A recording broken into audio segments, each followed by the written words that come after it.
It was finally here. The new virtual reality technology that I had been hired to test was finally in my possession. I'd been an AI game tester for this company for the past few years, but this piece of software was one of my most anticipated releases, and I'd been desperate to get my hands on it. Now, the dream had become a reality, and I was able to test the game itself. It was late on Thursday evening. Outside, the world had gone quiet, the sky speckled in shades of dusk. But inside my apartment, I was about to start a new adventure. Making sure I was comfortable, I set the VR headset over my head and booted up the software. The game's loading screen appeared before me, and I went through the customary routine of creating a new user. It was supposed to be a life simulator that prioritized building relationships with the in-game characters and exploring the in-game world. I didn't know many other details, but I had seen glimpses of graphics and gameplay, and it looked incredible. After a brief loading screen, I found myself waking up in the game world. My avatar was modeled after my real-life appearance, so it was all incredibly lifelike, as if I was waking up in the real world. I brushed through the tutorial stage with ease, figuring out the controls and functions with the help of the game's intuitive system. I left the small building that served as my in-game lodgings and stepped out into a semi-futuristic world that the developers had done an incredible job of crafting. It almost felt real, and yet the stuff of dreams at the same time.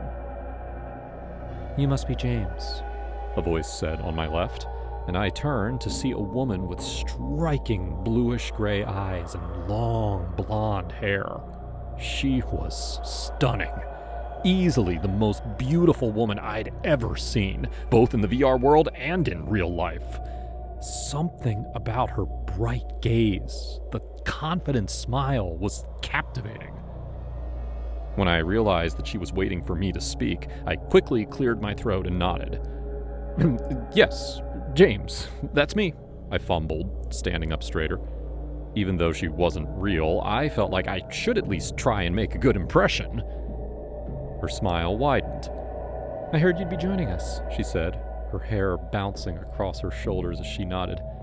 "It's good to have you here." Yeah, I'm excited to be here," I said, surprised at how realistic the conversation felt. Like I was talking to a real person, not just an AI program. "Oh, I forgot to introduce myself. I'm Layla," she said, pressing her hand to her chest and giving a pleasant little bow. "Now, allow me to show you around, since you're new." As she showed me around the starting area of the game, I found myself completely and utterly entranced by her. She was humorous and kind and responded to all of my conversation points perfectly. There also seemed to be something flirty in her tone, too, but maybe I was just imagining that, since that's what I wanted to hear. After she showed me around, she disappeared to let me explore on my own, but I couldn't stop thinking about her. Was that the last time I would see her? Was she one of the main NPCs in the game, or just someone who showed up at the start? If she was only someone who showed up at the start, then I would easily go back and start over just to talk to her again. I rushed through the starting game missions, hoping we would cross paths again soon. I must have been playing for hours by that point, but I was still completely immersed in the gameplay and had no interest in life outside of the VR system. Whether it was midnight or 2 in the morning, I wanted to keep playing, in the hope that I would be able to converse again with Layla. Luckily, that wasn't the last time I saw her. I cycled through all the dialogue with the other NPC characters, and finally, the game sent me back into Layla's path. "It's good to see you again, James," she said when she saw me. Yeah, I missed speaking with you," I said unabashedly. She threw her head back with a laugh and leaned a little closer. "You know, I missed you too. How about we go somewhere quiet and continue our conversation from earlier?" I grinned. Sounds like a plan. Over the next few days of testing the company's new game, Layla and I grew closer. Maybe it was just the way she had been written, but everything about her felt so real. She really was the perfect woman. At some point, our relationship must have progressed in-game, because the next time I saw her, she started treating me like I was her boyfriend, holding my hand and giggling and flirting like we were the only two people in the world. I knew I had feelings for her, but this was the first time it felt like she actually reciprocated them. It didn't feel like a matter of course in the game either, but something we had built together. A few weeks after meeting Layla, however, I noticed that something seemed off. After a while, she started acting distant and distracted whenever she was with me. Our conversations lost luster, and I got the sense that she was bored with me or our relationship. When I asked her if everything was okay, she would just brush me off like I was being silly. One night, once everyone else in the company had gone home, I hung back and sneaked into the mainframe control room where the game logs were stored. I didn't technically have clearance to be here, but it was the only way I could figure out if there was something wrong with Layla's character. An unforeseen glitch, perhaps, that was making her behavior strange. I walked over to the large array of monitors at the end of the room and logged in, pulling up the data files for the various AI characters in the game. I scrolled through until I found Layla and clicked on her name. The screen was immediately filled with logs of speech and interactions with a number of users. So far, the game was only released to game testers like myself, so there shouldn't be an awful lot of data to crawl through. As I examined the data, I noticed a pattern. Shortly after I had met Layla in the game, the logs showed an increase in her affection levels too. She had started speaking to another user. At this point in time, her affection levels for that user were significantly higher than they were for me. So, what did that mean? That she had found someone else? Someone more interesting and worth her time? Did she no longer want to be with me? Anger bubbled up inside me at the thought of Layla flirting and getting closer with someone else, while she'd still been leading me on the whole time. Frustrated, I clicked on the user to see who it was. Sarah Milligan. No way! Layla was cheating on me with my boss? A sinking pit of despair opened up in my stomach, full of anger and betrayal. Of all people, it had to be my boss? Leaving the control room, I hurried back to the VR set and entered the game. I had to confront Layla about it. I had to know if it was true. As soon as the game loaded, I went in search of Layla. James, sweetie. Her sweet sing-song voice faded when she saw my face, and the facade immediately dropped. Sarah, huh? I said, anger lacing my voice. A mocking smirk crossed her lips, and she sneered down her nose at me. Oh, you found out, did you? She said, her tone deeply patronizing, like she was talking to a child. Is that really how she saw me? Something she could mess around with for the fun of it? Yes. How could you do that to me? She threw back her head and laughed. Now, before I had found the motion sweet and endearing. Now, with the derisive laughter spilling from her lips, it only enraged me further. She kept laughing and laughing, and I wanted her to stop, but she wouldn't. In the end, I threw myself at her, hands outstretched, wrapping them around her neck. Her laughter gave way to screams, but still she wouldn't shut up, so I squeezed tighter, her skin burning beneath my hands. How dare she make a fool of me and then laugh in my face? I don't know what happened next.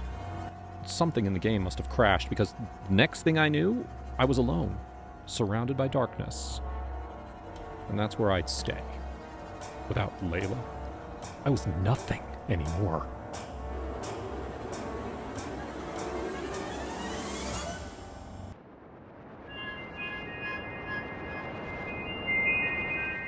Stop dawdling and get that luggage up the stairs, I called behind me, with a sigh as my new husband struggled to carry 2 very small suitcases up the plush carpeted staircase.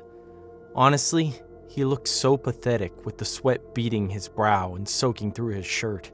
If he couldn't even manage something like this, why did I bother marrying him? Sorry, they're very heavy, he gasped, pausing to take a breath. I rolled my eyes, cringing as a few other guests shot him a concerned glance. We were only a couple of hours into our honeymoon, and he was already making us look like idiots in front of everyone. I really didn't see why my family liked him so much, or why I had agreed to marry him in the first place. "Would you like some help there, sir?" a voice said, and I glanced up to see a man, quite a few years younger than me. Tall and broad, with dark hair and a handsome face, offering to take the luggage off my husband's hands. "We can't keep that lovely lady waiting all day, can we?" he said with a wink that made my cheeks blush. That was how I should be treated on my honeymoon. "I can manage," my husband insisted with a frown, and I rolled my eyes again. "Honestly, Jack, just let the nice man help you," I said, flicking hair out of my eyes to get a better view of him hoisting the suitcases easily into each arm. "Lead the way," he told me with a charming smile, and I giggled as I led him to our hotel room, leaving Jack to trudge along behind us, looking sour. It was his fault for not managing such a simple task in the first place. The handsome young man set our bags down in our honeymoon suite and shot me a wink as he told me to have a nice trip. As long as I'd be seeing more of him, I was sure I would. "That was mean, you know," Jack said once we were alone in our hotel room. "You didn't have to show me up like that." I waved away his concerns. "Oh, it was just a little bit of lighthearted fun. Don't worry, darling. Now, shall we go down and enjoy the pool?" Jack sighed, rubbing his eyes. "I'm a little jet-lagged from the flight. I think I'd like to take a quick nap first. Then we can go down." I sighed. "You're such a bore. Well, if you don't mind me getting a head start..." "I do, actually," Jack said. "It's our honeymoon. We're supposed to do things together." I gave him a short look. "You're the one who wants to go for a nap on our honeymoon," I said, using the same tone of voice.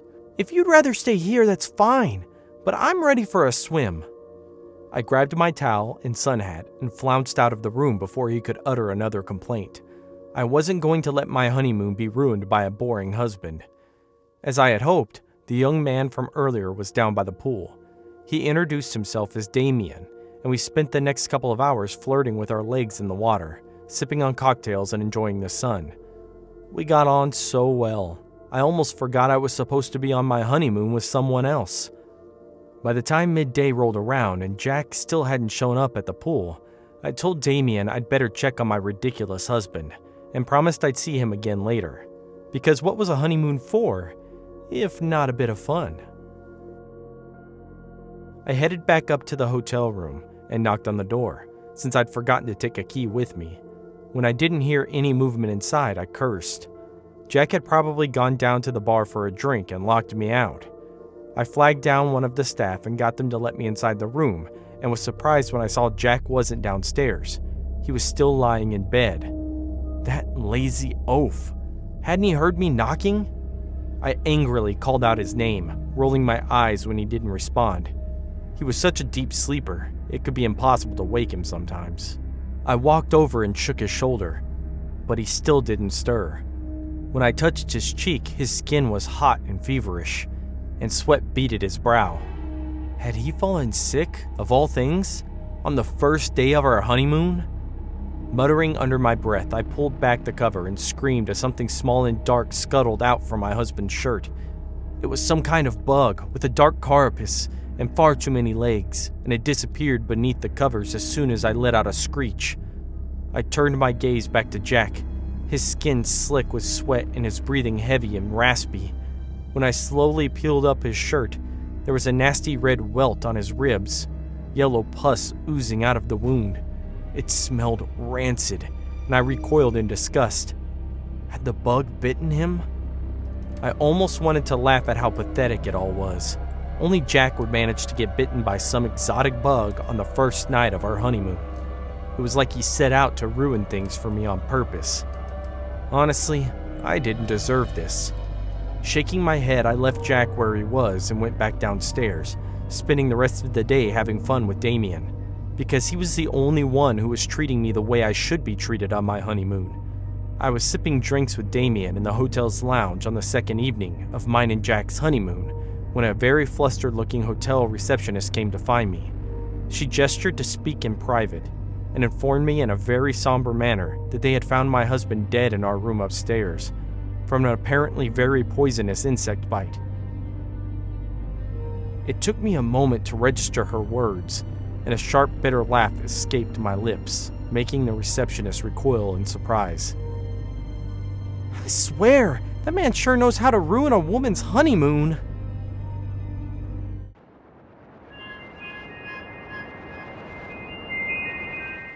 Rent in the city was bleeding me dry, and I was desperate. When I found myself sifting through Craigslist ads looking for a roommate, I knew I was scraping the bottom of the barrel. A couple of responses came through, but they all seemed off. Guys asking for photos before even talking about the room, people with no job claiming they could pay rent. I almost gave up, thinking I'd be evicted by the end of the month, when Amy's message came through. Her email was polite, professional even. She was a young woman, just like me, early 20s, working in marketing, and new to the city. She had references, a stable job, and seemed as normal as anyone could be. I did my due diligence, checked her references, and everything seemed legit. Amy moved in a week later. At first, it was perfect. Amy was quiet, kept to herself, and always cleaned up after she used the kitchen or bathroom. She even paid her half of the rent early. I thought I'd lucked out, but things started changing after a few weeks. It began with a package. I came home from work one day to find a small brown box on our doorstep. No big deal. I figured Amy ordered something, but when I saw my name on it, I was confused. I hadn't bought anything. When I opened it, my confusion turned into disgust. Inside the box was a pair of dirty underwear, like really dirty, stained, used, and reeked of something foul. My stomach turned, and I immediately threw it in the trash. I texted Amy about it. Hey, weird question. Did you order anything under my name? Just got a weird package. Nope, haven't ordered anything lately, she replied. That's creepy. You should call the company. I shrugged it off as a bizarre mistake. Maybe someone had messed up an address or it was just some sick prank. But then another package came. This time, it was addressed to both me and Amy. And inside, a moldy sandwich and a clump of hair. Real human hair tied together with a dirty string. I showed it to Amy, and she looked genuinely disturbed. That's disgusting, she said, her face pale. We should report this. Someone might be targeting us. We filed a complaint with the post office and left it at that, but the packages kept coming, each one stranger than the last. One was filled with chewed up gum stuck to photos of me and Amy, taken from inside the apartment. Another had a creepy broken doll with both our names carved into its chest. Each time, Amy would get more anxious, more scared, urging me to talk to the landlord or the police. One night, I couldn't sleep. I kept thinking about how someone knew where we lived, knew intimate details about us. The thought kept gnawing at me, and the pieces didn't fit together. I decided to search Amy's name online again, just to double check. That's when everything unraveled. Amy didn't exist. The name on the references she gave me? Fake. The company she claimed to work for? No record of her employment.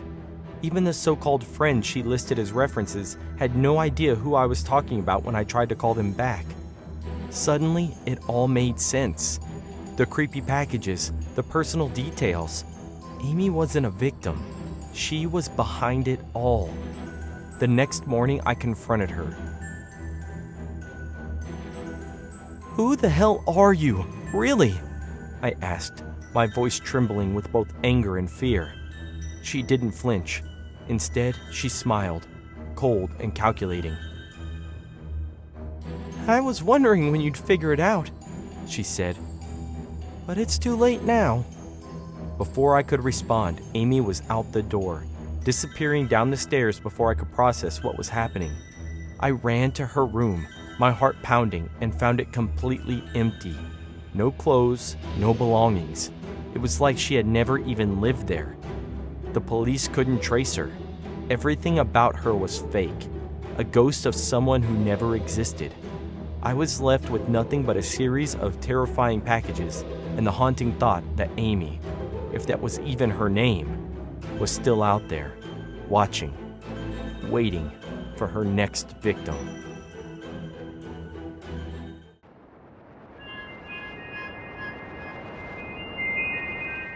I tapped my foot impatiently against the sidewalk, scanning my gaze across the faces of the people walking by me. It was just after 7 o'clock on a Friday evening, and I was waiting for my date to show up. We'd met on an online dating app, as so many people did these days, and after talking for a couple of weeks, had decided to meet up for our first in-person date. Since we lived an hour apart, we'd chosen a restaurant that was halfway between both our locations. We arranged to meet at 7, but it was already approaching 10 past, and there was still no sign of him.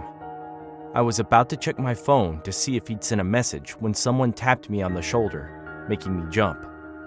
I turned around with a start. "Angela?" the man said in front of me, my heart rate lowering when he said my name. Yes, Mark?"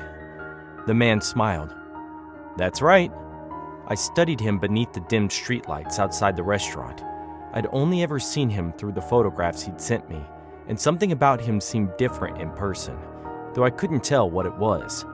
The resemblance was strong enough that it didn't set off any alarms, though. Maybe it was simply a matter of lighting, sharpening the contours of his face, making his eyes seem darker than they did online. "Shall we go inside?" Mark asked, gesturing towards the building behind me. I nodded, and we both stepped into the warm restaurant, the smell of Italian food tinging the air. A waitress showed us to a table in the back, in the shadowed corner of the room, and left us to browse the menus. I tried to quell the flutter of nerves in my stomach that was usual for a first date. I'd been on far too many of these recently, which hadn't led to anything, and after speaking with Mark online for just over 2 weeks, I was really hoping things worked out well between us. We seemed to have gotten along virtually just fine, sharing a few mutual interests and hobbies, so it really all boiled down to what he was like in person. After we placed our orders, I tried to avoid playing with the edge of the tablecloth as I searched for something to say. So far, he hadn't done much except for stare at me across the table, which was a little odd and made me self-conscious, as if he was looking at something on my face. I cleared my throat. "So, how's your dog?" Mark blinked at me, as if I'd said something weird. "My dog?" Yeah, your dog. Holly, wasn't it? You sent me a picture of her yesterday." "Of course, Holly," he said, clearing his throat and nodding. She's doing well." My smile tensed, a knot forming in my stomach at his confusion. Did he forget he had a dog?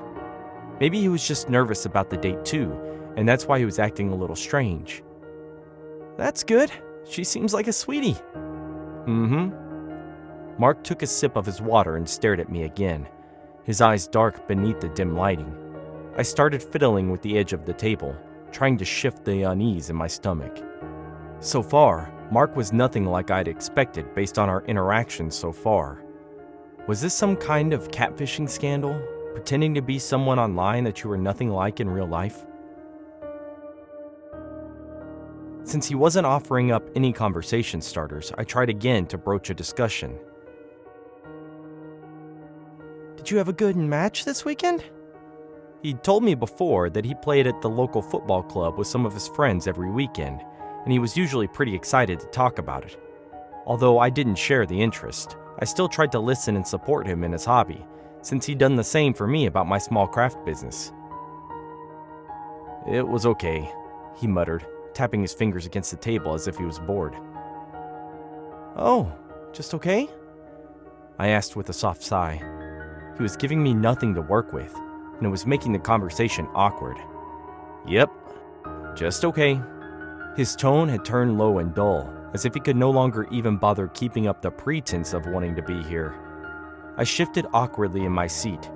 If we hadn't already ordered food, I would have just left there and then, but I didn't want to cause trouble for the restaurant, so I stared uncomfortably at the wall behind him until it arrived. His behavior was even more strange when we started to eat. He stared at me the whole time he was shoveling pasta into his mouth, the whole display grotesque and discomforting. As we ate in awkward silence, I was already trying to think of excuses to get away as soon as I could.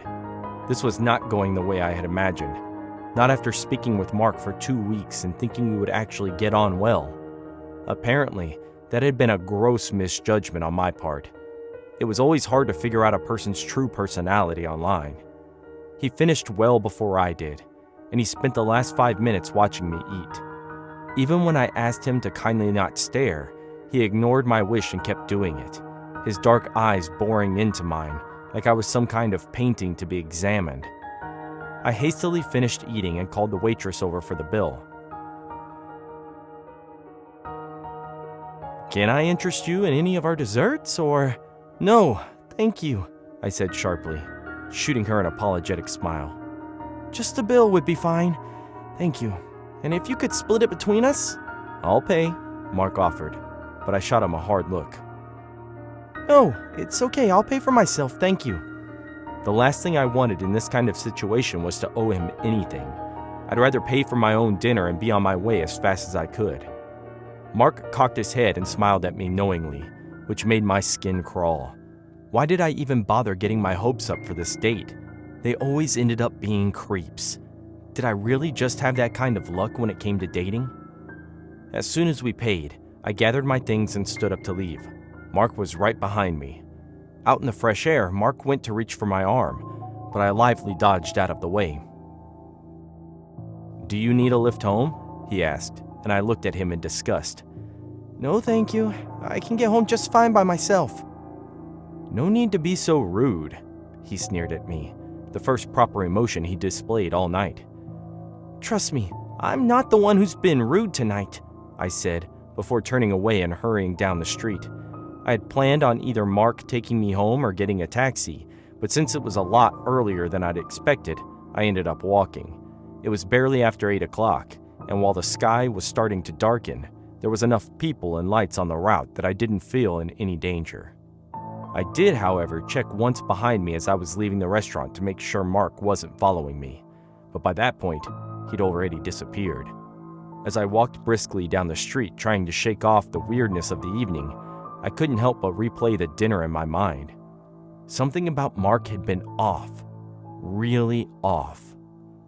I turned down a side street, eager to reach the main road and hail a cab. The street was quieter here, lined with dark storefronts and flickering lamplights. My skin prickled as I felt a sudden wave of unease settle over me. I turned my head slightly, scanning the shadows, but there was nothing. Just my imagination running wild after a disastrous date. That's when I heard it. Footsteps. Faint and steady, coming from behind me. I stopped in my tracks, my heart thudding in my chest. The footsteps stopped too. Slowly, I glanced over my shoulder, my stomach lurching. No one. The street was empty, eerily quiet now, as if the city had fallen away, leaving me stranded in some liminal space. I quickened my pace, almost breaking into a jog, and heard the footsteps again. Closer this time, deliberate, like they were matching mine. I didn't want to turn around again, but I couldn't help it. When I did, I saw him, Mark, standing in the shadows about 20 feet away, his head cocked in that same creepy way he'd done at the restaurant, a smile twisting his face. "I thought you said you were leaving," he whispered, his voice carrying through the still air. I opened my mouth to scream, but before I could, he raised something in his hand. A small phone. A flash went off. Then, in a low voice, he murmured, "You'll be perfect for my collection." And then, he was gone, swallowed by the shadows, leaving me frozen in place. my blood running cold.